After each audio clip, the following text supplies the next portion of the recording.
C'est comme ça qu'on doit faire, on doit voir le péché. Donc, ce verset 11, voilà ce que se passe dans le corps de Christ aujourd'hui.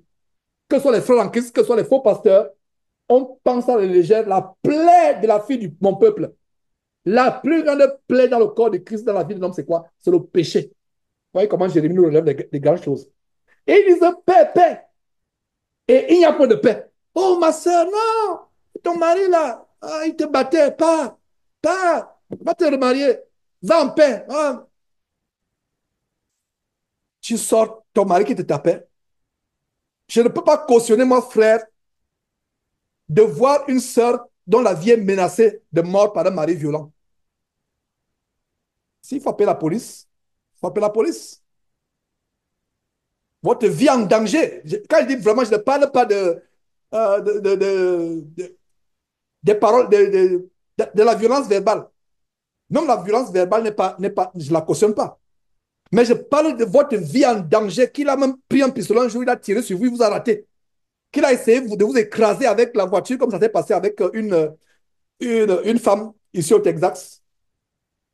Et je pense que son mari, elle, si je ne me trompe pas, il allait pourtant dans une église. Mais le mari l'a écrasé avec sa voiture. Il n'en pouvait plus. Et ils se disent chrétiens. Si c'est des cas comme ça de brutalité de ta vie, tu peux partir. Mais comme tu pars là, sache qu'il a tué ton mari. Tu es parti pour te mettre à l'abri. S'il faut appeler la police, je ne te dirai pas que tu as péché, tu appelles la police parce que ta vie est en danger. Surtout si tu as échappé, il y a eu une tentative de meurtre. Mais je ne vais pas te dire de divorcer, d'aller te remarier. Vous voyez? Après, ils vont te dire que non, sois en paix. Et la personne que tu rencontres après,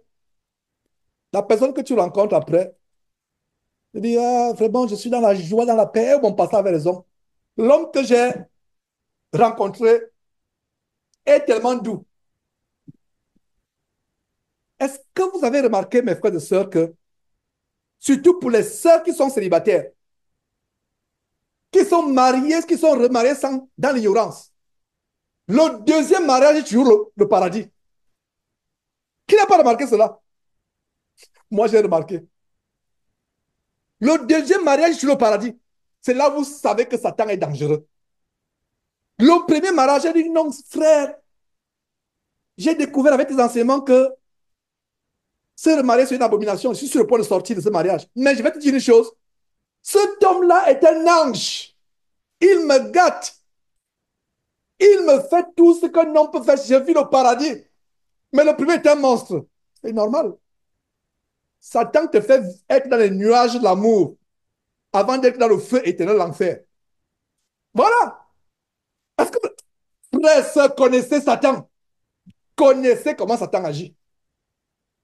Et c'est toujours comme cela. Toutes les sœurs, le dénominateur commun de toutes les sœurs divorcées me disent, frère, mon mari était un démon.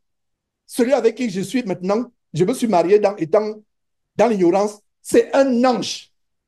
Conclusion, cet ange-là, cette paix-là, c'est une paix momentanée.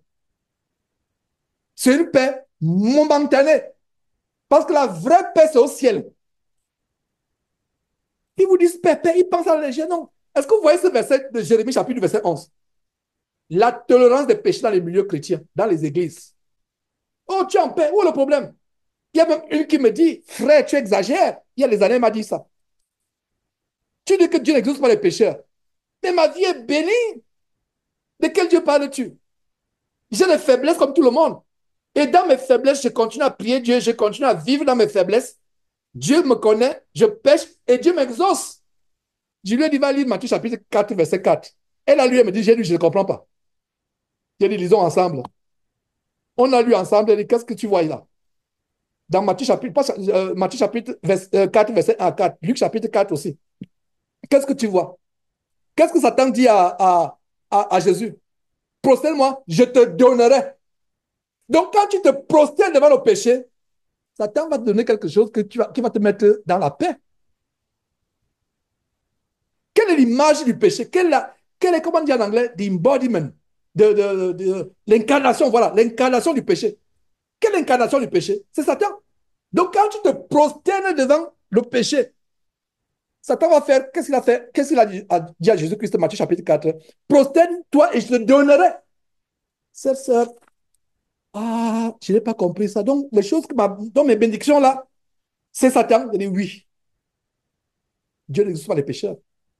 Oh, tout va bien, tout bien. Celui-là, il dit que Dieu n'existe pas les pécheurs. Ce fou-là. OK. Après, non, elle a compris. J'espère qu'elle a compris. Je ne sais même plus de qui il s'agit. Et tellement été en contact avec les gens au cours de ces années. Donc, le verset 11 a une grande révélation, mais arrêtons là. Continuons au verset 12.